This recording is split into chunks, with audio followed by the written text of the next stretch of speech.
All right, Lovecraft, the man himself. He wrote so many poems. You can't even start. But I picked a few here, and I'm gonna do a sampling of probably his most famous poetic work. But anyway, let's go here. Despair.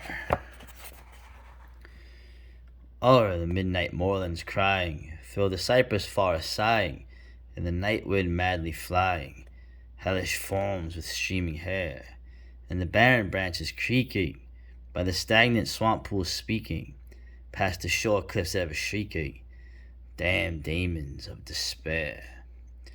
Once I think I half remember, ere the grey skies of November quenched my youth's aspiring ember, livid there such a thing as bliss.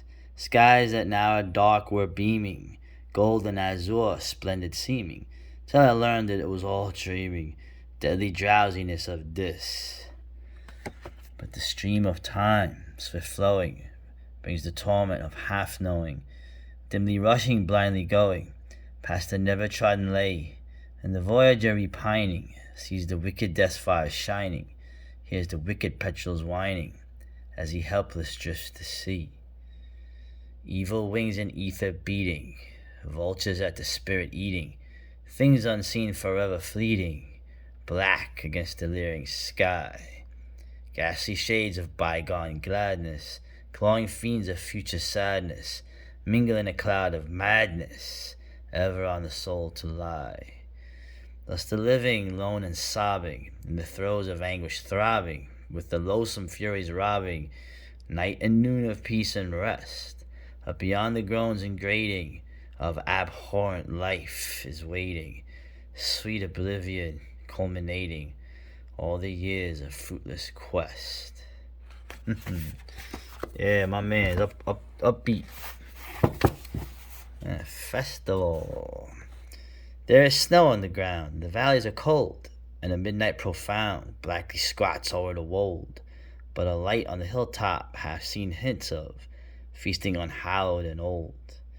There is death in the clouds, there is fear in the night, for the dead in their shrouds hail the sun's turning flight, and chant wild in the woods as they dance round a Yule altar fungus and white. To no gale of earth's kind sways the forest of oak, where the sick boughs entwine by mad mistletoes choke. For these powers are the powers of the dark, from the graves of the lost druid folk. And mayest thou to such deeds be an abbot and priest, singing cannibal greeds at each devil-wrought feast, and to all the incredulous world shewing dimly the sign of the beast. Yeah. Now, I wanted to do the crawling chaos. It's kind of like a prose poem, but it's too long, and I figure I want to keep the poetic thing going, since it sort of could be seen as not a prose poem. But anyway, all right, Funji from Yoga. I'm not gonna read all of this. I'm just gonna read a random sampling. Right, the book. Right, the place was dark and dusty and half lost, in tangles of old alleys near the quays, reeking of strange things brought in from the seas, and with queer coals of fog that west winds tossed, small lozenge panes obscured by smoke and frost, just shewed the books in piles like twisted trees, rotting from floor to roof conjuries of crumbling elder lore at little cost. I entered, charmed, and from a cobwebbed heap took up the nearest tome and thumbed it through, trembling at curious words that seemed to keep some secret, monstrous if one only knew. Then looking for some cellar old in craft, I could find nothing but a voice that laughed. Let's see. The lamp. We found the lamp inside those hollow cliffs, whose chiseled sign no priest in Thebes could read, and from whose caverns frightened hieroglyphs warned every creature of earth's breed. No more was there, just that one brazen bowl, with traces of a curious oil within, fretted with some obscurely patterned scroll, and symbols hinting vaguely of strange sin. Little the fears of 40 centuries meant to us as we bore off our splendor spoil, and then we scanned it in our darkened tent, We struck a match to test the ancient oil. It blazed, great God, but the vast shapes we saw in that mad flash have seared our lives with awe. Right? It's sort of like, it sort of tells little stories in poem, in verse. Right?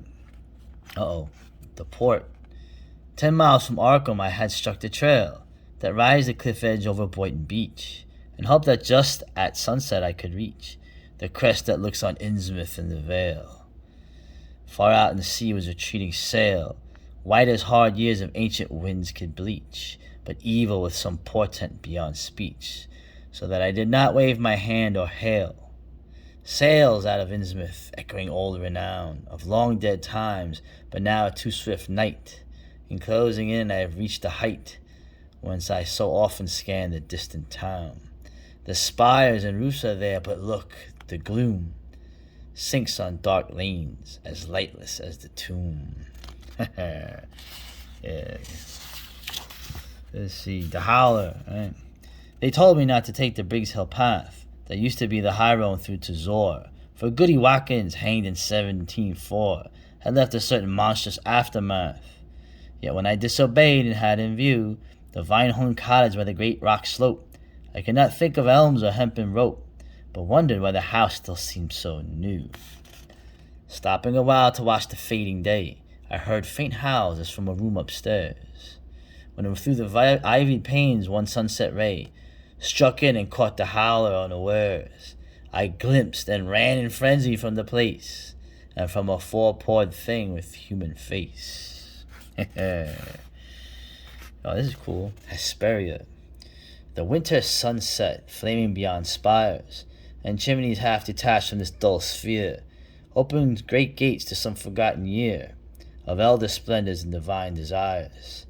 Expectant wonders burn in those rich fires, adventure fraught and not untinged with fear, a row of sphinxes where the way leads clear, towards walls and turrets quivering to far lyres. It is the land where beauty's meaning flowers, where every unplaced memory has a source, where the great river time begins its course, down the vast void and starlit streams of hours. Dreams bring us close, but ancient lore repeats that human tread has never soiled these streets. Yeah. It's like grabbing.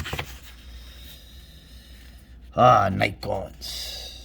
Out of what crypt they crawl, I cannot tell, but every night I see the rubbery things, black horned and slender with membranous wings, and tails that bear the bifid barb of hell. They come in legions on the north wind's swell, with obscene clutch that titillates and stings, snatching me off on monstrous voyagings to grey worlds hidden deep in nightmare's well. Over the jagged peaks of thought they sweep, heedless of all the cries I tried to make, and down the nether pits to the foul lake, where the puff shoggoths splash in doubtful sleep. But oh, if only they would make some sound, or wear a face where faces should be found. Nyarlathotep. That is a prose poem.